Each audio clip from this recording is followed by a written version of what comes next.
بسم اللہ الرحمن الرحیم۔ آج آپ ایک نئے موڈیول کے ساتھ آپ کی خدمت میں عرض کر رہا ہوں۔ حدیث کتابوں کا انتخاب کر کے جانچ پڑتال کی ایک پریکٹس آپ کی خدمت میں عرض کروں گا، اور آپ نے پریکٹیکلی اسی کو کرنا ہے عمل۔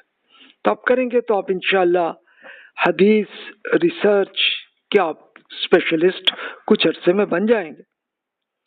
اب یہ دیکھیں، یہ پریکٹیکل ریسرچ میں کیا کرنا ہے، اپنے انالیسس آف حدیث to confirm is it authentic اور ناٹ۔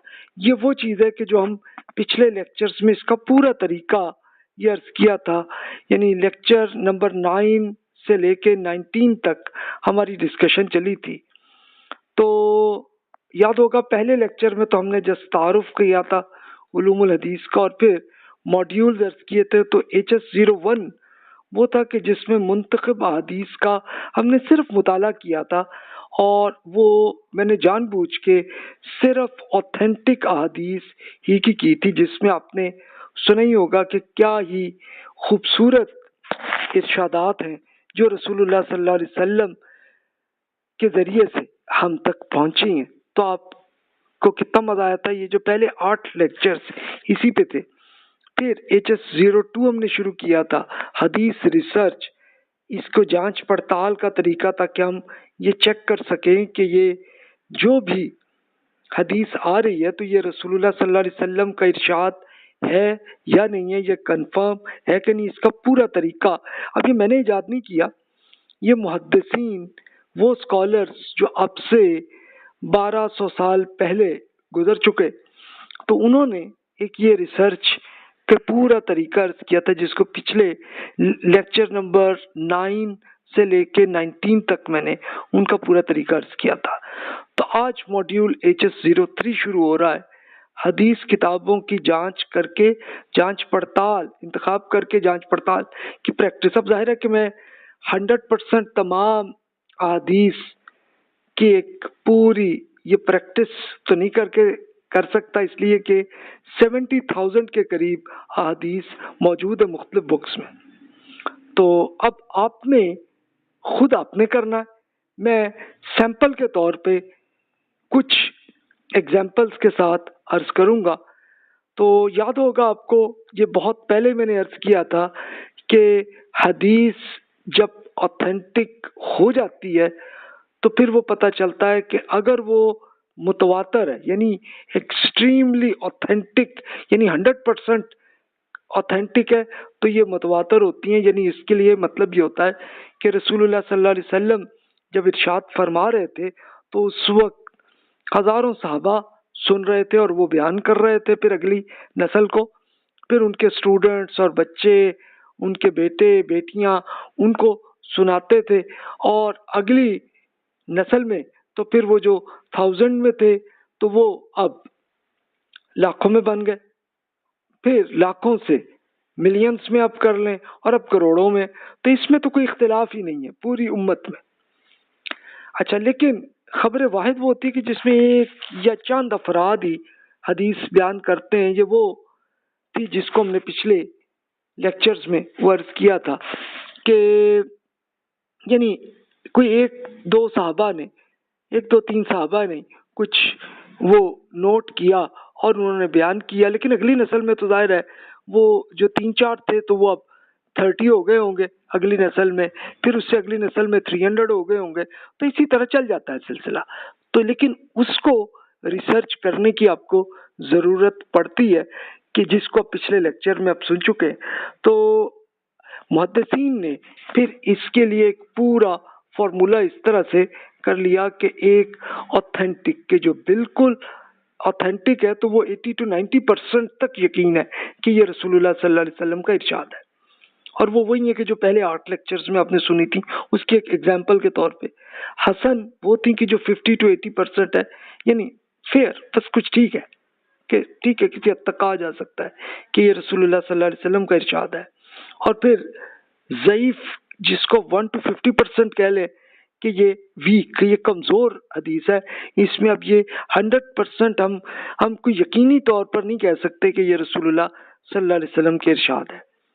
اور پھر اس کے نیگیٹو پھر موضوع جس کو آپ 0 سے مائنس کریں اور -100% تک جا سکتا ہے، جس کو فیک اسکیم یا بالکل ایک جھوٹی حدیث آ جاتی ہے۔ تو یہ وہ تھی جس کی ہم بات پچھلے لیکچرز میں کرتے رہے۔ میں پچھلے لیکچرز میں آپ کو ایک جرمن اسکالر اسپرنگر کے الفاظ کا میں نے اردو میں ترجمہ کیا تھا، میں نے انگلش کا بھی ایڈ کر لیا ہے۔ انہوں نے اپنے ایک جرنل میں انہوں نے یہ لکھا تھا کہ on the origin and progress of writing down historical facts among the Muslims۔ اب یہ مسلمان جیسے انہوں نے کیا تو وہ جرمن میں ہوگا ان کی زبان میں اصل میں، تو لیکن انہوں نے اس پہ کیا، وہ اس لیے امپریس ہوئے تھے۔ یہ جو پورا میتھڈ پچھلے 10 لیکچرز میں آپ سن ہی چکے، اگر نہیں سنا تو پلیز سن لیں پلیز، تاکہ آپ کو ایک بار پھر اس ریسرچ کا آ جائے۔ اور جو میں نے اس میں بک لکھی تو وہ بھی میں نے بغدادی صاحب کی بک جو 463 ہجری میں ان کا انتقال ہوا تھا، تو انہی کی بیسس پہ میں نے ورز کیا تھا۔ تو اس کا خلاصہ ایک بار پھر بس آپ کی میموری یاد کرنے کے لیے عرض کر لوں کہ حدیث کو چیک کرنے کے 2 پہلو ہوتے ہیں، ایک تو درایت اور دوسری ہوتی ہے ورایت۔ درایت ہوتی ہے متن، یعنی حدیث میں جو بات ہے وہ کیا قرآن سنت اور لاجک کے ساتھ میچ کر رہی ہے کہ نہیں کر رہی، یہ آپ کرتے ہیں۔ یہ پچھلے ہی لیکچر میں آپ نے بہت ڈیٹیل سے سنا تھا کہ حدیث قرآن اور دیگر حدیث سے میچ کر رہی ہے یا نہیں میچ کر رہی ہے، تو پھر تو لگتا ہے کہ یہ بالکل صحیح بات ہوگی ہے۔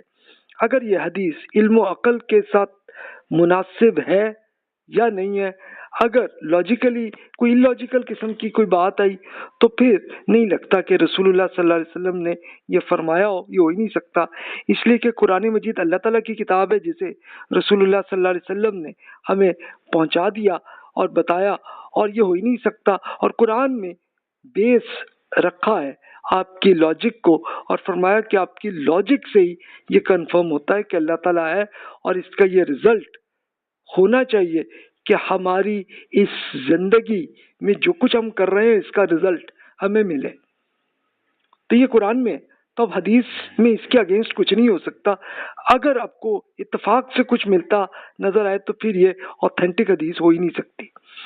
پھر میں نے وہی عرض کیا تھا کہ حدیث کے موقع اور محل اور سیاق و سباق رکھ کر آپ سمجھنے کی کوشش کریں، یعنی اس حدیث میں اگر بات آپ کو سمجھ نہیں آ رہی، کچھ کنفیوژن فیل ہو رہی ہے یا کوئی سوال آپ کے ذہن میں آ رہا ہے، تو اسی موضوع پہ دیگر حدیث پڑھ لیں تو پھر آپ کو سینیریو سامنے آ جاتا ہے، آپ کو سمجھ آ جاتا ہے، تو پھر تو چلو آپ کو پتہ چل جاتا ہے کہ اصل اوتھینٹک بات کیا ہے۔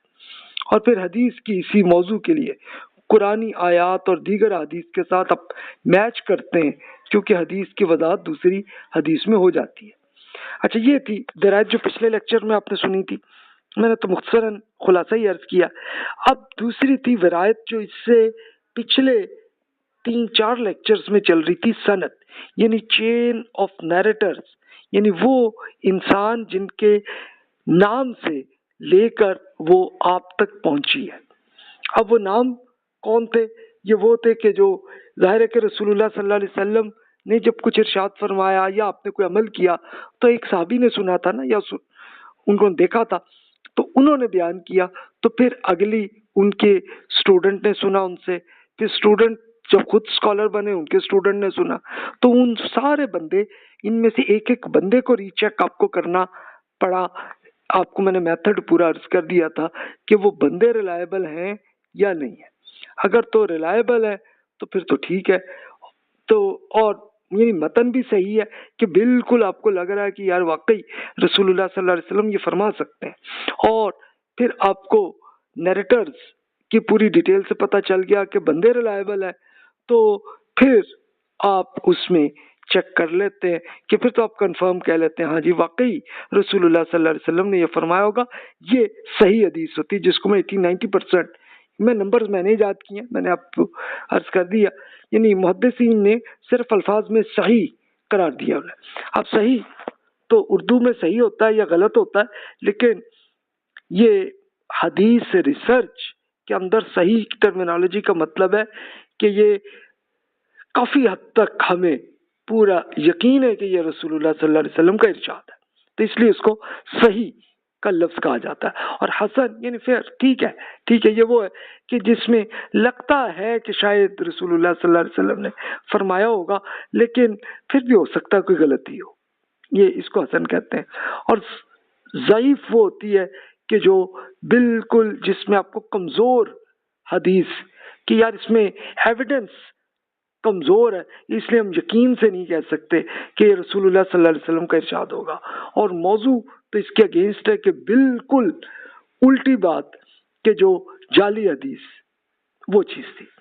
تو اس میں اب راوی آپ کو یاد ہوگا میں نے عرض کیا تھا کہ یہ چیک کریں بندے ریلائبل ہیں کہ نہیں ہے، اور اسی طرح یہ جو راوی ہے وہ جو اپنے استاد کا سے وہ بتا رہا ہے کہ میں نے ان سے سنا ہے، تو وہ کیا ان کی ملاقات بھی ہوئی یا نہیں ہوئی یا ممکن ہی نہیں ہوئی. کیا یہ راوی حدیث کو سن کر محفوظ رکھتا رہا، میموری اچھی رہی، ڈائری اچھی طرح نوٹ کرتے رہے، لکھتے رہے، کیا ان کا سچویشن تھا؟ یہ پچھلے 2-3 لیکچرز میں ہماری بات چل رہی تھی. اور راوی کا حافظہ کیسا تھا، میموری کیسی تھی، اور بڑھاپا ان کا کیسا گزرا، کہ کہیں سٹھیا تو نہیں گئے تھے وہ بزرگ جو ہے. تو اگر سٹھیا گئے اور اب آپ کو پتا چلا کہ حدیث جب انہوں نے بیان کی ہے تو وہ بالکل سٹھیا گئے تھے تو اس وقت بیان کی تھی، تو پھر آپ اس کو ضعیف کہتے ہیں. یہ ہے کہ آپ کے پاس ایویڈنس اتنا یقین نہیں ہے. اور پھر یہ پتا میں نے عرض کیا کہ ایک سیاسی پارٹی یا مذہبی فرقے سے اگر تعلق ہے اور اس کے ایک محض وہ پروپیگنڈا کے ایجنٹ تھے، تو پھر تو جناب ان کی حدیث بالکل ہی موضوع لیول پہ آ جاتی ہے کہ بالکل فیک ہونے کے چانسز ہوتے ہیں. اچھا اگر وہ بات صحیح ہو، قرآن اور سنت کے اگینسٹ نہ ہو، تو پھر آپ چلے اسے ضعیف تک ہی رکھ لیں گے کہ چلو 1% شاید صحیح ہو. لیکن اگر یہ بالکل قرآن اور سنت اور لاجک کے بالکل اگینسٹ ہو، تو پھر تو آپ یقینی طور پر آپ کہہ دیں گے کہ یار یہ بالکل جعلی ہے، اس کو تو آپ -100% آپ کر لیں گے. تو یہ جسٹ ایک اوور ویو تھا. اب آئیے ریسرچ کا طریقہ کار. اس میں پہلا سٹیپ حدیث کو تو حاصل کریں، دوسرا سٹیپ ہوگا آپ کا درایت کا تجزیہ، کہ وہی درایت کا تجزیہ کہ آپ نے وہی لاجیکلی متن کو دیکھنا ہے کہ وہ صحیح ہے، اور پھر سند چین آف نیریٹرز کا انالیسس اب کریں گے کہ ایک ایک بندے کو لے کے کہ کیا سارے ریلائبل ہیں کہ نہیں ہیں، اور پھر فائنل رزلٹ آپ نے کرنا. یہ چوتھا سٹیپ ہے. تو حدیث کو آپ حاصل کیسے کریں، پہلا سٹیپ ہے. اس کے لیے میں آپ سے مشورہ کرتا ہوں کہ آپ حدیث آپ ریسرچ کر رہے ہیں تو حدیث کو عربی ورژن آپ حاصل کیجئے. یعنی اگر کسی مولوی صاحب نے کچھ آپ کو بیان کیا تو آپ ان سے پوچھ لیں کہ سر آپ نے جو حدیث بیان فرمائی ہے تو وہ کس بک میں وہ لکھی ہوئی ہے.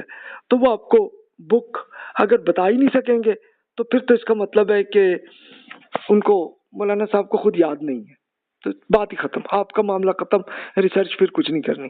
لیکن اگر انہوں نے بتایا کہ ہاں جی یہ مثلاً فلاں بک میں لکھی ہوئی ہے اور اس کے اس چیپٹر میں اتنے نمبر ہے، یا چلو نمبر ان کو یاد نہیں لیکن چلو چیپٹر ان کو یاد ہے، وہ آپ کو بتا دیا.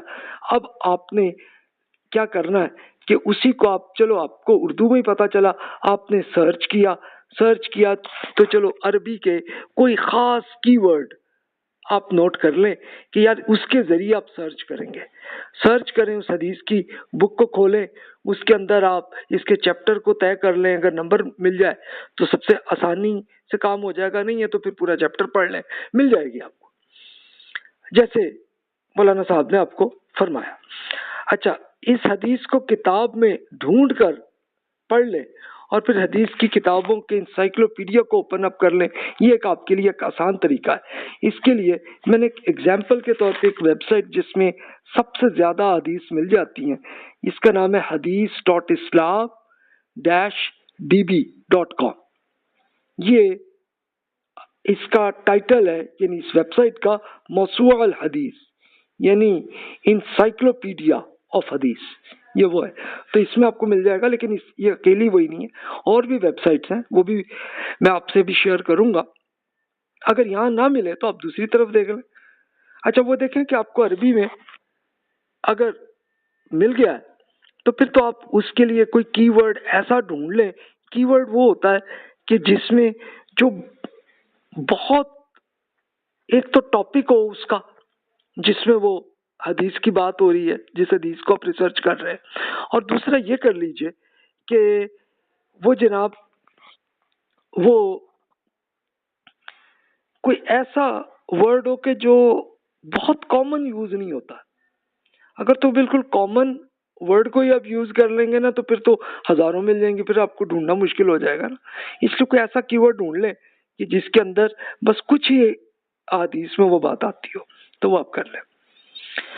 اچھا، اگر کتاب معلوم ہے تو پھر تو آپ الکتب، یہ اسی ویب سائٹ کے اندر الکتب ہے لکھا، اس میں کلک کریں، اس کے چیپٹر پہ کلک کریں. نمبر یاد ہے تو نمبر آپ کے سامنے آ جائے گا، نمبر نہیں ہے تو پھر آپ کو وہ کی ورڈ سے آپ سرچ کر لیں، آپ کو ایزیلی حدیث مل جائے گی.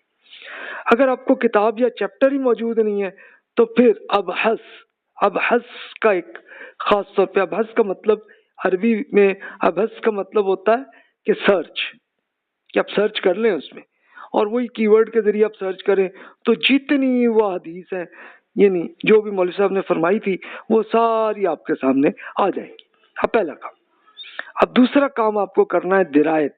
یہ درایت کا وہی طریقہ ہے جو پچھلے لیکچر میں عرض کیا، مختصراً پھر خلاصہ عرض کر لیتا ہوں کہ آپ عربی آپ کو آتی تو پڑھ لیں، اور عربی اگر نہیں آتی آپ کو تو حدیث کے جو متن وہ ہے کہ جو عربی میں ہوگا لکھا ہوا، اس کو آپ ٹرانسلیٹ کریں. تو عموماً گوگل والوں نے بھی اتنا کر لیا کہ عربی سے انگلش ٹرانسلیٹ آپ کی صحیح ہوتی ہے، یعنی کافی حد تک، یعنی کہ 90% سے زیادہ وہ صحیح اس کا رزلٹ آ رہا ہوتا ہے. لیکن گوگل والوں کو بھی اردو نہیں آتی، تو اس لیے وہ عربی سے اردو ٹرانسلیٹ کریں گے نا تو پھر آپ کو نہیں آئے گا، پھر تو غلطیاں بہت ساری آئیں گی. تو اس لیے عربی ٹو انگلش کریں تو آپ کو کافی حد تک صحیح آپ کو بات سمجھ میں آ جائے گی. اب اگلا کام وہ کریں جو میں نے عرض کیا کہ قرآن مجید میں آپ نے جتنا آج تک پڑھا ہوا ہے اور رسول اللہ صلی اللہ علیہ وسلم کی حدیث جتنی اب پڑھ چکے ہیں، کیا اس کے ساتھ وہ میچ کر رہی ہے بات؟ کیا وہ آپ کے علم و عقل کے ساتھ میچ کر رہی ہے؟ اور علم و عقل کیا ہے کہ عقل وہ ہے کہ جس میں تمام انسان ایگریڈ ہے، یعنی تمام انسان تب ایگریڈ ہوتے ہیں. مثال کے طور پر آج سورج ہے تو چاند نہیں نظر آ رہا آپ کو، ظاہر ہے کہ اس میں آپ کو سورج ہی نظر آ رہا ہوگا، آپ دھوپ ہے. تو کیا کوئی انسان اس میں اختلاف کرے گا کہ جی یہ سورج ہی نہیں ہے؟ اس پہ تو کوئی نہیں ہے. تو اس قسم کا اگر کوئی ایسی اس کے اگینسٹ کوئی بات ہے تو تبھی آپ کہتے ہیں کہ نہیں یار یہ تو الٹی بات ہے، تو ادروائز نہیں. تو یہ بالکل اس کے ساتھ دیکھیں. اب اس کے بعد پھر سند یعنی چین آف نیریٹرز کو آپ سرچ کریں. یعنی اب کیا ہوگا کہ اس راوی کے نام پہ، اس کے نام پہ اسی حدیث کے اندر لکھا ہوگا اسی ویب سائٹ میں، اس کو آپ کلک کریں گے تو ان کی پوری بیبلیوگرافی آ جائے گی، اور وہ راوی قابل اعتماد ہیں یا نہیں یہ بھی جواب آپ کو مل جائے گا. مفاد پرست تھے یا نہیں تھے، کسی فرقے یا سیاست سے تعلق تھی ان کی کہ نہیں تھی، یہ پوری بیبلیوگرافی ان کی آپ کو مل جائے گی. اب ظاہر ہے کہ یہ نیریٹر آج کے دن تو پیدا نہیں ہوئے نا، یہ وہ تھے کہ جو رسول اللہ صلی اللہ علیہ وسلم کے زمانے سے لے کے اراؤنڈ 250 ایئرس تک یہ لوگ تھے. اس کے بعد تو سب فوت ہو گئے تھے. لیکن محدثین نے کیا کام کیا تھا آپ کو پچھلے لیکچرز میں عرض کیا کہ وہ محدث ریسرچرز وہ آ کے ایک ایک شہر گاؤں میں گئے، جا کے ان کے وہ بندے اگر زندہ ہیں ان سے مل لیے، انٹرویو کر لیا، کچھ دن ان کے پاس بیٹھ گئے اور ساتھ ساتھ ان کے ایٹیٹیوڈ کو دیکھ لیا.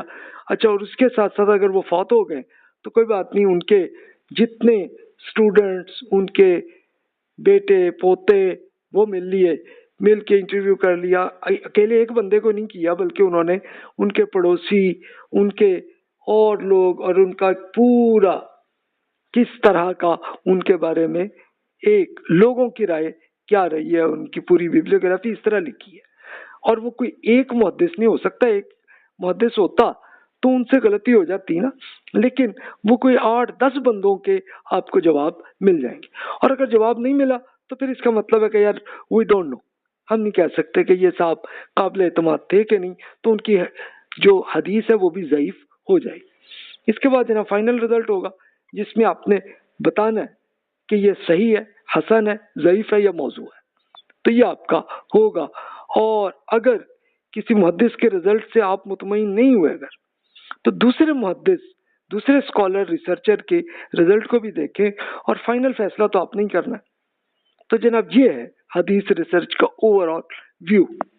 اب آئیے میں آپ کو پریکٹیکل ایک ایگزامپل سے ابھی اس لیکچر میں کرتا ہوں، اور اگلے لیکچرز میں انشاءاللہ مزید لیکچرز کے اندر آپ سے وہ عرض کروں گا میں۔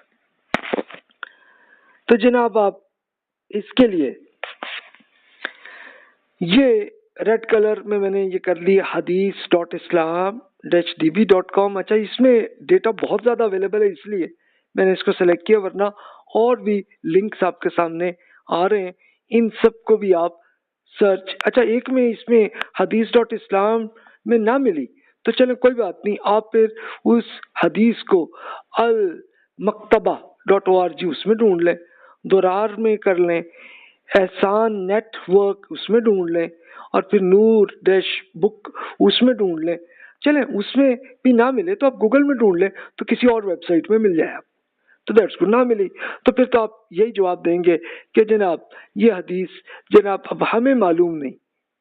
اب ظاہر ہے کہ اس کے کوئی نیگیٹو بھی نہ کہیں، پازیٹیو بھی نہ کہیں، کہ جناب ہمیں معلوم نہیں کہ وہ حدیث واقعی رسول اللہ صلی اللہ علیہ وسلم کی ہے یا نہیں، یہ اب ہمیں معلوم نہیں ہے۔ تو خیر چلیں، یہ موصول hadith.islam-db سے میں ایگزامپل عرض کرتا ہوں۔ کتاب کو آپ کلک کریں، یہ دیکھیں کہ اس کے اوپر یہ آ رہا الرئیسہ۔ رئیسہ تو مطلب یہ ہوتا ہے انڈیکس۔ الموضوعات ٹاپکس کے لحاظ سے انہوں نے کر لی، کتب کتاب کے لحاظ سے سلیکٹ کر لی، الروا روا کیا ہے کہ وہ راوی کہ جو بندے جن کے نام سے یہ جس کے سورسز سے آپ کو حدیث آئی ہے، اور پھر المؤلفین مؤلفین کہ جنہوں نے پھر اس کی ایکسپلینیشن کی ہو، تو یہ اس طرح کی چیز ہے۔ تو آپ پھر الکتب پہ کلک کریں اور پھر آپ سرچ کر لیں اس حدیث کے کی ورڈ کو اس چیپٹر میں، یعنی اچھا ہاں، بلکہ اس بک کے آپ چیپٹر کو پہلے سلیکٹ کر لیں، اگر آپ کو چیپٹر معلوم ہے تو اس کو کر لیں، ادروائز پھر آپ یہ البحث فی الکتب۔ تو اچھا یہ اس میں تو ساری بکس میں سے نکل آئے گا، لیکن آپ پہلے اس بک کو سلیکٹ کر لیں۔ اب میں ایگزامپل کے طور پر یہ دیکھیں کہ جہاں پہ میں نے سلیکٹ کیا یہ اسم الکتاب، کتاب کا نام کیا ہے، موطا مالک، امام مالک رحمۃ اللہ علیہ کہ جو سب سے بڑے ٹاپ کے اسکالرز علم الفقہ کے اسپیشلسٹ ہیں، ان کی بک ہے موطا۔ تو اس میں نے پھر اس کو کلک کیا ہے، اور ساتھ دیکھیں اس میں لکھا ہوا ہے اسم المؤلف، یعنی یہ کس نے لکھا ہے، مالک بن انس صاحب نے لکھا ہوا ہے رحمۃ اللہ علیہ، بہت بڑے اسکالر ہیں، انہوں نے یہ کیا، کلک کیا۔ اب اگلا سٹیپ کیا میں نے، یہ دیکھیے کہ یہ بالکل ہر چیپٹر کا نام آ گیا۔ اب دیکھیں کہ اب یہ میں جان بوجھ کے اس وقت پریکٹس کرنے لگا ہوں کتاب الصلاۃ، یعنی نماز۔ اور یہاں کتاب جو ہے نا، اس کتاب کا مطلب ہم تو سمپل بک کہتے ہیں نا، لیکن عربی میں بک بھی ہو سکتا ہے، اور دوسرا اس کا میننگ بھی ہوتا ہے قانون، یعنی فقہ۔ فقہا نے عموماً اس کو کتاب کہا ہے، یعنی اس کا مطلب یہ ہے کہ یعنی نماز سے متعلق کیا قوانین موجود ہیں، یہ ٹاپک ہے، یعنی اس کا مطلب یہ۔ اسی طرح دیکھیں کتاب الطہارہ، یعنی پاکیزہ رہنے کے لیے کیا قانون ہے، تو اس طرح سے یہ ہے۔ کتاب الجمعہ، جمعہ کی نماز یا جمعہ کے دن کے متعلق جو قانون ہے تو وہ کتاب الجمعہ اس چیپٹر میں آتا ہے۔ تو میں چلیں کتاب الصلاۃ کو میں نے کلک کر لیا۔ اگر حدیث نہ ملے تو نیچے اکثر آپ یہ نیچے کی طرف آتے چلے جائیں، یہ دیکھیں کہ آپ اس کو ایسے سلیکٹ کر کے نیچے آپ چلے جائیں تو اگلا چیپٹر آتا چلا جائے گا۔ اب دیکھیے کہ میں نے جو حدیث سرچ کی تو خیر وہ پہلی حدیث ہی مل گئی. اب آپ دیکھیے کہ اس کا یہ عربی میں ہے پورا، اس کا ترجمہ میں ابھی عرض کرتا ہوں، لیکن پہلے اس عربی کو آپ دیکھ لیں کہ دیکھیں سٹارٹ سے ہی بندوں کے نام آ رہے ہیں. یحییٰ بن یحییٰ صاحب نے یہ بیان کیا ہے کہ انہوں نے مالک بن انس رحمۃ اللہ علیہ سے یہ حدیث روایت ہے. تو اصل میں موطا امام مالک نے لکھی، لیکن ظاہر ہے کہ انہی کی بک کو پھر کاپی کیا یحییٰ بن یحییٰ صاحب نے. تو یہ بات ہے. اچھا، اب مالک بن انس بتاتے ہیں کہ میں نے ابن شہاب سے سنا ہے، اور پھر انہوں نے عمر بن عبدالعزیز رحمۃ اللہ علیہ سے سنا ہے، اور پھر عروہ بن زبیر رحمۃ اللہ علیہ سے سنا ہے، اور پھر انہوں نے ابو مسعود انصاری رضی اللہ عنہ سے. اب دیکھیں ان سب کے نام اور ان کے آ رہے ہیں ان کی. اس کو اب ہم آگے دیکھتے ہیں. نیچے اب یہ ریڈ کلر میں جو ہے یہ متن ہے. تو یہ میں نے آپ کو سجیشن دی تھی کہ متن سے آپ سٹارٹ کر لیں، تاکہ پہلے یہی چیک کر لیں نا قرآن اور سنت کے ساتھ میچ ہے کہ نہیں. اب یہ جو ریڈ کلر ہے، جبریل نزل فصلى رسول اللہ صلی اللہ علیہ وآلہ وسلم. تو یہ بات ہے، میں اس کا ترجمہ عرض کر دیتا ہوں.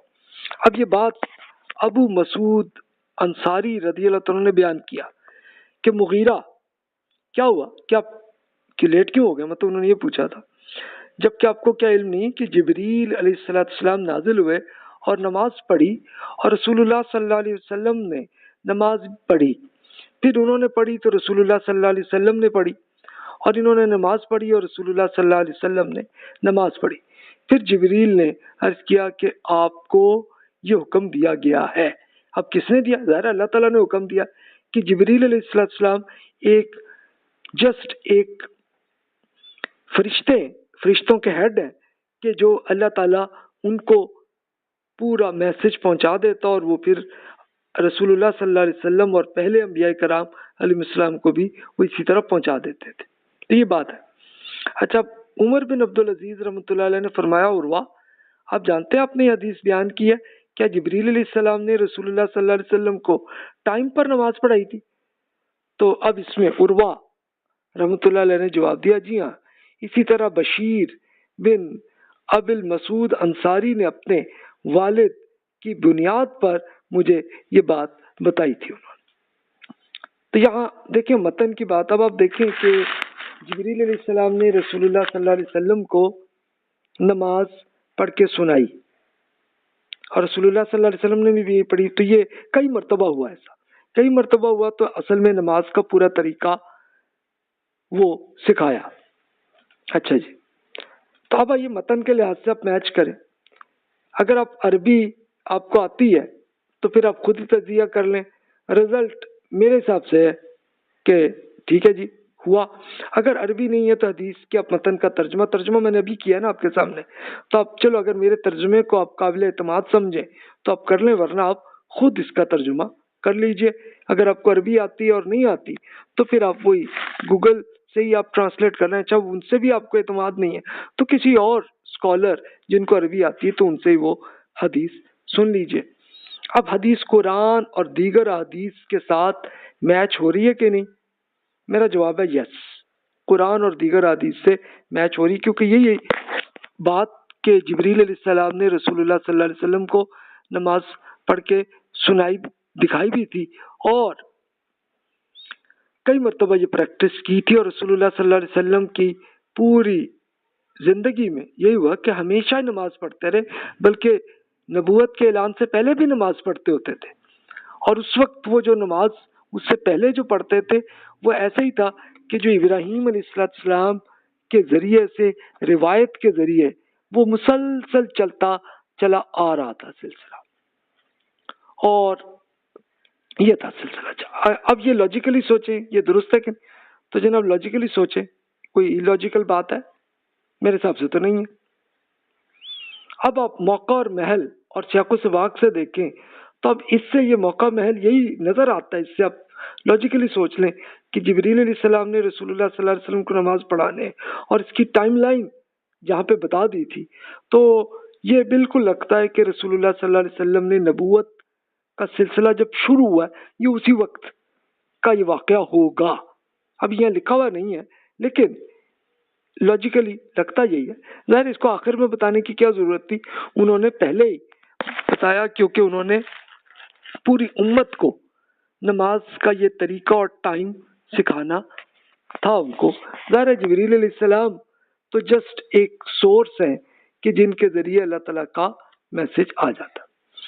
اچھا، اب آپ اس موضوع سے متعلق قرآنی آیات جتنی نماز پہ آپ الصلاۃ پہ آپ سرچ کر لیں قرآن میں، اور آپ دیکھیں کہ یہ حدیث میچ کر رہی ہے کہ نہیں کر رہی. اسی طرح جبریل ایک کی ورڈ ہے، جبریل کے ساتھ اب قرآن میں آپ سرچ کر لیں تو یہ میچ کرتی ہے کہ نہیں کرتی. تو میرا خیال ہے کہ آپ انشاءاللہ یہی کریں گے کہ اس میں یہ کریں گے. اور الحمدللہ پوری امت میں کوئی اختلاف نہیں ہے، کیونکہ رسول اللہ صلی اللہ علیہ وسلم نے پریکٹیکلی نماز کو اس طرح سے کیا کہ اس کے لیے پھر ہزاروں، بلکہ پھر ایٹ دا اینڈ کہ جب رسول اللہ صلی اللہ علیہ وسلم نے آخری حج کیا تھا تو اس وقت 1.25 لاکھ صحابہ کے قریب تھے. تو ان کو بھی ایسے ہی نماز پڑھائی، اور وہاں سے انہوں نے اپنی نسل در نسل اب آ کے 1442 ہجری آ گیا، اتنے سال گزرے، اور اتنے سالوں میں نماز ایک ہی طرح ہے. اور اس کے لیے آپ خود یوٹیوب کے اندر ہی آپ مختلف ملک کے مسلمانوں کی نماز کو آپ خود دیکھ لیں اور دیکھیں گے آپ کو ایک ہی طریقہ نظر آئے گا اور ٹائم بھی ایک ہی نظر آئے گا. تو یہ جناب اصل بات. تو اس کا مطلب ہے کہ درایت یعنی آپ نے متن کو پہلے سرچ کی اور سرچ میں آپ کو نظر آیا کہ یار یہ درست ہے، تو اب امید آپ مطمئن ہو گئے ہوں گے. لیکن اب ذرا آئیے تھوڑا سا ہم کرتے ہیں سند کو کہ چین آف نیریٹرز کون بندے ہیں اور وہ کون صاحب ہے. تو یہ دیکھیں یہ گرین کلر میں نام آ رہے ہیں.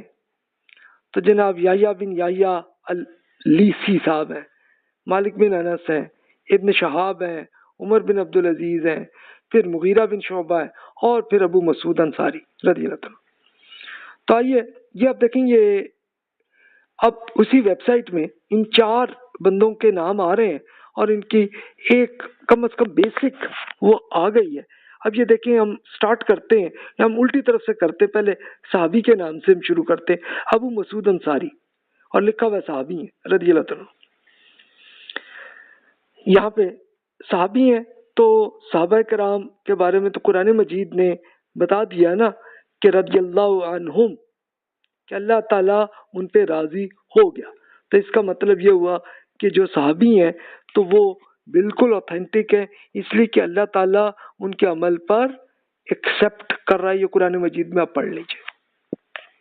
اچھا، اس کے بعد آئیے دوسرے صاحب عروہ بن زبیر. تو ان کے بارے میں لکھا ہوا ثقہ. اچھا، اب یہ دیکھیں نیچے جو ہے نا ہر ایک کے نام پہ، اب میں نے ابو مسعود انصاری پہ کلک کیا نا تو یہ دیکھیں ان کا پوری حیات الراوی، ان راوی کی زندگی کی پوری ڈیٹیل آئی ہوئی ہے. تو میں نے صرف صحابی کا صرف ذکر کیا اور کچھ نہیں کیا. اچھا، ان کے اب عروہ بن زبیر کو دیکھیں تو لکھا ہوا ہے ثقہ فقیہ مشہود. ثقہ کا مطلب ہے کہ قابل اعتماد ہے، ریلائبل آدمی ہے. اور فقیہ کا مطلب کہ وہ علم الفقہ کے اسکالر ہیں، اور مشہور کہ بہت مشہور شخصیت ہے ان کی. مشہور کیوں ہے؟ یہ ان کے نام سے ہی آپ کو اندازہ ہو گیا ہوگا کہ حضرت زبیر رضی اللہ عنہ کے بیٹے ہیں عروہ، اور عروہ رحمۃ اللہ علیہ پیدا بعد میں ہوئے تو اس لیے وہ صحابی نہیں بنے. تو یہ ایک سچویشن ہے. اچھا، مزید آئیے ہم آگے کلک کرتے ہیں اور بندوں کے بھی دیکھ لیں. وہ کون ہے؟ محمد بن مسلم بن عبید اللہ صاحب جو ہے ان کا پورا نام ہے یہ. پھر آتے عبداللہ بن شہاب ان کا نام ہے. تو یہ دیکھیں کہ اس حدیث کا جو عربی میں کانٹیکسٹ تھا اس میں لکھا ابن شہاب کے نام سے وہ مشہور ہے، لیکن اصل یہ دیکھیں کہ یہ شہاب صاحب کے کوئی پڑپوتے ہیں، بلکہ پڑپوتے سے بھی زیادہ ہی آپ پڑپوتے کے بیٹے آپ کہہ لیں، یہ وہ صاحب تھے. تو ان کے بارے میں لکھا گیا ہے، ان کے بارے میں بتایا گیا الفقی یعنی فقہ کے جلال القدر ماہر آدمی ہے کہ انہوں نے اسے حفظ کر لیا تھا. اس کا مطلب یہ ہے کہ فقہ کے اتنے بڑے اسپیشلسٹ تھے تو ٹھیک ہے. اب بتائیے اب تک جن بندوں کے نام آئے کیا خیال ہے ریلائبل ہیں کہ نہیں آپ کے خیال میں؟ تو چلو کم از کم آپ کو اتنا مل رہا کہ جناب یہ سارے کے سارے آپ کو آپ کا دل کیا کہہ رہا. یعنی اب ظاہر ہے کہ یہ اسی ویب سائٹ میں ملا ہے تو اگر آپ کو ان کی بات پہ یقین نہ آئے تو آپ کسی اور ویب سائٹ میں ان کی بیبلیوگرافی کو پڑھ لیں تو آپ کو اگر آ جائے ٹھیک ہے. اچھا اب ان کے ساتھ آپ دیکھیے ایک اور نام آیا بشیر بن ابی مسعود الانصاری رضی اللہ عنہ. یہ ان کے بیٹے ہیں بشیر اور لکھا ہوا ہے اور رتبہ ان کا لہو رویا کہ انہوں نے اپنے والد کو دیکھا تھا. بس اتنی بات ہے، بس اتنا ہی پتا ہے. لیکن اب ابو مسعود انصاری رضی اللہ عنہ کے یہ بیٹے ہیں. اچھا ان کے بیٹے بھی ہیں تو انہوں نے کیا کیا تھا ان کے بیٹے نے؟ یعنی اس حدیث کو آپ اگر پورے کو آپ پڑھیں تو وہ اصل میں یہ جو عمر بن عبدالعزیز نے یہ پوچھا تھا کہ جناب یہ بتائیے کہ یہ عروہ سے پوچھا تھا کہ جناب یہ بتائیے یہ حدیث کیا یہ آپ تک پہنچی تھی؟ تو انہوں نے بتایا ہاں جی یہ بشیر بن ابی مسعود انصاری رضی اللہ عنہ کے بیٹے ہیں، انہوں نے مجھے پورے والد کی بنیاد پہ مجھے بتایا تھا. تو بتائیے کہ ابو مسعود انصاری رضی اللہ عنہ کے بیٹے ہیں اور ان کو عروہ بن زبیر رضی اللہ عنہ یعنی زبیر رضی اللہ عنہ کے بیٹے عروہ جو ہے وہ ان سے سن رہے ہیں. عروہ بہت بڑے اسکالر ہیں تو وہ ایکسیپٹ کر رہے ہیں تو تبھی وہ حدیث کو آگے بیان کر رہے ہیں. تو پھر اس سے لاجیکلی یہی ہوا کہ وہ ہے. اچھا اب رہ گئی باقی شخصیتیں. اب عمر بن عبدالعزیز رحمۃ اللہ علیہ آپ اگر ہسٹری پڑھی چکے ہیں تو آپ کو پتا ہوگا، نہیں پتا تو میں عرض کرتا ہوں کہ وہ بنو امیہ کے خلیفہ بنے اور وہ ایسے خلیفہ بنے کہ اپنی پوری فیملی جو بنو امیہ کی فیملی تھی ان کے حکمرانوں کی اصلاح کی اور انہیں خلیفۃ الراشدین میں مانا جاتا ہے. ان کو یعنی میجورٹی آف مسلمز یہی کرتے ہیں، یعنی چاہے اہل سنت ہوں یا شیعہ حضرات ہوں عمر بن عبدالعزیز رحمۃ اللہ علیہ کو ریلائبل ہی سمجھتے ہیں سارے. وہ اس لیے کہ یہ حکمران بنے تھے صرف 2 سال کے لیے، یعنی 99 ہجری میں حکومت میں آئے تو انہوں نے یہ دیکھا کہ بنو امیہ کے لوگوں نے یہ کام کیا ہوا تھا کہ حکومت کی زمین سے کرائے پر لی ہوئی تھی اور فائدہ اٹھا رہے تھے. تو ان کو عمر بن عبدالعزیز رحمۃ اللہ علیہ نے اس کو کینسل کر دیا اور کہا کہ نہیں بھائی آپ لوگ نہیں لے سکتے یہ رینٹ پہ، اس لیے کہ آپ بس فائنینشلی فائدے اٹھا رہے ہیں، یہ غلط بات ہے. تو وہ پھر روتے ہوئے آئے عمر بن عبدالعزیز رحمۃ اللہ علیہ کی پھوپھی صاحبہ کے پاس کہ جناب یہ دیکھیں جی یہ ہم کوئی غلط حرکت تو نہیں کر رہے، ہم تو صرف کرایہ ہم دے رہے ہیں حکومت کو سب کچھ، تو یہ کیوں ہمیں بند کرا رہے ہیں؟ تو انہوں نے بڑا پیارا جواب دیا تھا. انہوں نے کہا کہ بھی دیکھو میں نے تو تمہیں کہا تھا کہ عمر بن خطاب رضی اللہ عنہ کی فیملی میں شادی نہ کرنا، لیکن خود میرے اپنے بھائی عبدالعزیز نے یہ کیا تھا کہ وہ عمر بن خطاب رضی اللہ عنہ کی پوتی کے ساتھ شادی کر لی تھی، تو وہ اب لپیٹ کے یہ بچہ جو ہے لے کے آ گئی سامنے اور کھول کے دیکھا تو یہی عمر بیٹھے ہوئے تھے. ذرا سوچے کہ کیا شخصیت ہوگی. اچھا مالک بن انس رحمۃ اللہ علیہ جن کی یہ بک ہے وہ فقہ کے سب سے بڑے ماہر آدمی ہیں اور اسپین افریقی ممالک میں پورا قانون انہی کی بک موطا اور دیگر ان کی بکس جو ان کے ذریعے سے وہ آئی ہیں وہ ظاہر ان کے اسٹوڈنٹس نے لکھی ہیں، سب قابل اعتماد سمجھا جاتا ہے پورا، اور امت کی جو میجورٹی ہے وہ ان کو بالکل ریلائبل ہی سمجھتے ہیں. انہی کی تو بک ہے یہ. اچھا ایک شخصیت اور رہ گئی تھی ابو محمد یحییٰ بن کثیر اللیثی. اب دیکھیں 152 to 234 ہجری میں وہ رہے ہیں اور یہ خود امام مالک رحمۃ اللہ علیہ کے اسٹوڈنٹ تھے اور پھر یہ امام فقی یعنی فقہ کے سب سے بڑے اسپیشلسٹ بنے. کہاں پہ؟ الاندلس میں. اندلس کہاں؟ اسپین میں. اسپین کے سب سے بڑے اسپیشلسٹ یہ بنے تھے، اور انہوں نے اصل میں یہ کیا تھا کہ امام مالک رحمۃ اللہ علیہ کا ایک تو موطا اور ان کی اور بکس بھی اصل میں یحییٰ بن یحییٰ صاحب نے لکھی تھی۔ اب بتائیے ان سارے بندوں کے ناموں کو دیکھ کے ان کی بیبلیوگرافی پہ اب آئیے آپ سب کہیں گے نا کہ یہ ریلائبل بندے ہیں۔ اگر آپ مانتے ہیں تو پھر یہ فائنل رزلٹ کیا ہوا؟ میں اب اس کو صحیح کہوں گا۔ صحیح کا مطلب ریلائبل ہے، جس کو 90% ہی میں کہہ سکتا ہوں، اسے 95% بھی کہہ سکتا ہوں، اتنی یعنی اس کا متن بھی بالکل قرآن، سنت اور دیگر حدیث سے میچ ہے۔ سارے راوی جو ہیں سارے ریلائبل بندے ہیں۔ اگر آپ سیٹسفائی ہیں کہ وہ سب ریلائبل بندے ہیں تو پھر تو کام ہی ختم۔ اور اگر ابھی آپ پہ کنفیوژن موجود ہے تو نو پرابلم، آپ خود ان کی بیبلیوگرافی ایک ایک بندے کی اور ویب سائٹ سے بھی آپ سرچ کر لیں، سرچ کر کے پھر فیصلہ آپ نے کرنا ہوگا۔ تو جناب اس کا پھر فائنل رزلٹ یہی ہے کہ یہ صحیح بالکل اوتھینٹک حدیث ہے۔ اگر کسی محدث کے رزلٹ سے آپ مطمئن نہیں ہیں تو دیگر محدثین کا بھی آپ پڑھ لیں، اس کو اگلے لیکچر میں مزید اس سے عرض کریں گے۔ باقی راوی بھی سارے ہی قابل اعتماد ہیں۔ یا اسی حدیث.اسلام میں آپ صرف ان کے نام کو ہی ایسے آپ لکھیں گے، آپ وہ بحث میں یعنی ان کے سرچ میں آپ کریں گے تو ان کی پوری بیبلیوگرافی آ جائے گی۔ اگر آپ کو یہ ویب سائٹ پہ اعتماد نہیں ہے تو آپ کسی اور ویب سائٹ میں بھی کچھ اور میں آ جائے گی، تو اب آپ کو پورا سیٹسفائی امید ہے آپ ہو جائیں گے اس میں۔ اچھا، اب یہ آخری لیکچر میں زیادہ اس میں عرض کروں گا، لیکن میں مختصراً اب یہ اینڈ پہ یہ عرض کر دیتا ہوں کہ سب سے جن اسکالرس نے یہ کوشش کی ہے کہ صرف اوتھینٹک حدیث کو ہی لکھیں، سب سے مشہور صحیح بخاری اور صحیح مسلم یہ، لیکن ان کے علاوہ صحیح ابن خزیمہ، صحیح ابن حبان اور مستدرک حاکم، ان تینوں ریسرچرز نے بھی لکھی، لیکن ان میں پھر بھی کچھ نہ کچھ چھوٹی موٹی کہیں غلطی آ جاتی ہے کہ جس میں یہ کہا جاتا کہ نہیں جناب یہ صحیح یعنی وہی 80-90% لیول والی حدیث نہیں ہے یہ ہے، لیکن چلو انہوں نے بھی 95% سے بھی زیادہ احادیث ایسی اکٹھی کر لی، لیکن آپ کو یہ پتہ ہے بخاری اور مسلم میں تو کوئی اختلاف ہی نہیں ہے، تو آپ سٹارٹ وہاں سے پڑھ لیجئے گا۔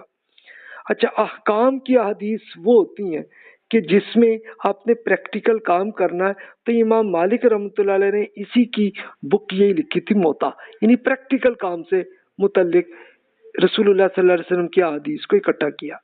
اور اسی طرح امام محمد بن حسن شیبانی رحمۃ اللہ علیہ نے بھی ایک بک موطا انہوں نے بھی لکھی، جس میں انہوں نے یہی پریکٹیکل کاموں سے متعلق حدیثیں انہوں نے بھی اکٹھی کی، اور یہ امام ابو حنیفہ رحمۃ اللہ علیہ کے اسٹوڈنٹ تھے، لیکن یہ بہت بڑے اسکالر بنے۔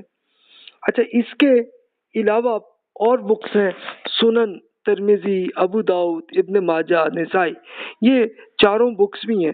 اچھا، لیکن ان چاروں میں یہ ہوتی ہیں کہ جو صحیح بھی ہوتی ہیں یعنی اوتھینٹک بھی ہوتی ہیں، لیکن حسن اور ضعیف بھی ہوتی ہیں، لیکن ان اسکالرز نے اس کا پورا رزلٹ بھی دے دیتے ہیں ساتھ ساتھ اس حدیث کے ساتھ، تو اس لیے یہ بھی ہے۔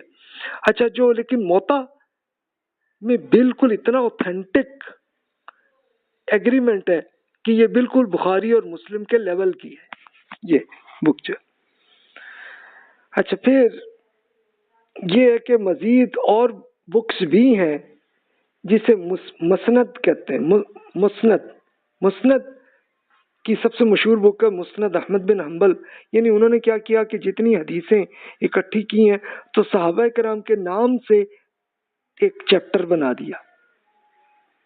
تو اب صحابہ کرام رضی اللہ عنہم یعنی ایک صحابی نے جو حدیثیں بیان کی تھیں وہ ساری انہوں نے اکٹھی کی ہیں۔ تو یہ احمد بن حنبل رحمۃ اللہ علیہ بہت بڑے فقہ کے سب سے بڑے ماہر گزرے ہیں، اور انہوں نے یہ جو بک تیار کی تو اس میں 55,000 کے قریب حدیث ہے، لیکن اس میں اوتھینٹک بھی ہیں، ضعیف بھی ہیں، موضوع بھی ہیں اور اس میں حسن بھی ہیں، ہر طرح کی ہیں. تو اس میں آپ کو سرچ آپ کو کرنا ہوگا. اچھا، ٹیچرز کے حساب سے بھی لوگوں نے اپنی بکس لکھی ہیں، جیسے طبرانی صاحب کی بک ہے. اسی طرح حدیث اور آثار پر مشتمل کتابیں بھی ہیں، جس میں صحابہ کرام کے قول و فعل، یعنی انہوں نے جو ارشاد کیا، صحابہ کرام نے جو کیا، واقعات، ان کو بھی اکٹھا کیا. تو یعنی اس میں رسول اللہ صلی اللہ علیہ وسلم کی حدیث بھی ہیں اور صحابہ کرام کا عمل، عدالتی فیصلے، یہ سب کچھ انہوں نے ایڈ کر لی ہیں. جیسے مشہور ہے اس کے ابن ابی شیبہ، بڑے اسکالر انہوں نے کیا ہے، بہقی نے یہ کیا ہے. اسی طرح عبد الرزاق اسکالر ہیں، انہوں نے یہ کیا. تو ان کو السنن والآثار کہا جاتا ہے. آثار کہا جاتا ہے کہ جو حدیث، جو رسول اللہ صلی اللہ علیہ وسلم کے علاوہ کچھ اور، جو کچھ صحابہ کرام اور اگلی نسل کے جو علم ہے وہ کچھ ہے اس میں. اور جامع بک وہ ہوتی ہے کہ جس میں ساری حدیث کو اکٹھا کرنے کی جنہوں نے کوشش کی. مثلا الجامع الصحیح، جلال الدین سیوطی صاحب کی جمع الجوامع انہوں نے بک لکھی، جس میں جتنی بکس ان سے پہلے گزر چکی تھی سب کو انہوں نے اکٹھا کرنے کی کوشش کی. تو یہ اچھا، کچھ اجزاء میں بھی حدیث ہوتی ہیں. اجزاء کا مطلب ایک صرف طرح کا ایک، آپ کہہ لیں کہ ایک آرٹیکل لکھا اور اس میں حدیث لکھنی. جیسے امام بخاری رحمۃ اللہ علیہ نے الادب المفرد یہ میں لکھا، آداب بے معاشرت سے متعلق انہوں نے ایک چیپٹر کہہ لیں یا ایک وہ آپ کہہ لیں ایک آرٹیکل ہوگا ان کا، تو انہوں نے کچھ حدیث اکٹھی یہاں کر لیں. اسی طرح سیرت نبوی کے رسول اللہ صلی اللہ علیہ وسلم کی ببلیوگرافی پہ بکس جو لکھی گئیں، وہاں پہ بھی آپ کو انفارمیشن ملتی ہے. اور کچھ نہ اسی تو باقی پھر ہسٹری کی بکس میں مثال کے طور پہ طبری کی تاریخ الامم والملوک، اس کے اندر بھی کچھ حدیث وہاں بھی مل جاتی ہیں. تو یہ ہے، تو یہ سورسز ہیں کہ جہاں سے آپ کو حدیث ملتی ہے. لیکن آپ کہیں گے اتنی ساری میں کہاں پڑھوں؟ تو آپ یہی، میں اسی لیے آپ کو میں نے ویب سائٹس عرض کی ہیں کہ ان میں سے آپ نے ایک ایک لے کے ریسرچ کرنی ہے. اب ٹوٹل لے جا کے 70,000 کے قریب احادیث ہے. اب ان کو کرنا ہے تو انشاءاللہ آپ کو اور کچھ نہیں تو 5-10 سال میں تو آپ کر ہی لیں گے نا، تو آپ کیجیے گا. تو جناب یہ ہمارا HS03 کا یہ ایک پہلا لیکچر تھا. تو اب جو سوالات ہیں بلا تکلف ای میل کر لیں. اگلے لیکچر میں ہم کچھ سلیکٹڈ صحیح حدیث بھی ان کو بھی ایسے ہی سرچ کریں گے، پھر اسی طرح ضعیف حدیث کو بھی سرچ کریں گے اور موضوع حدیث کو بھی کریں گے. تو انشاءاللہ اگلے لیکچر میں ہمارا ٹاپک چلے گا. جزاک اللہ خیر و احسن الجزا.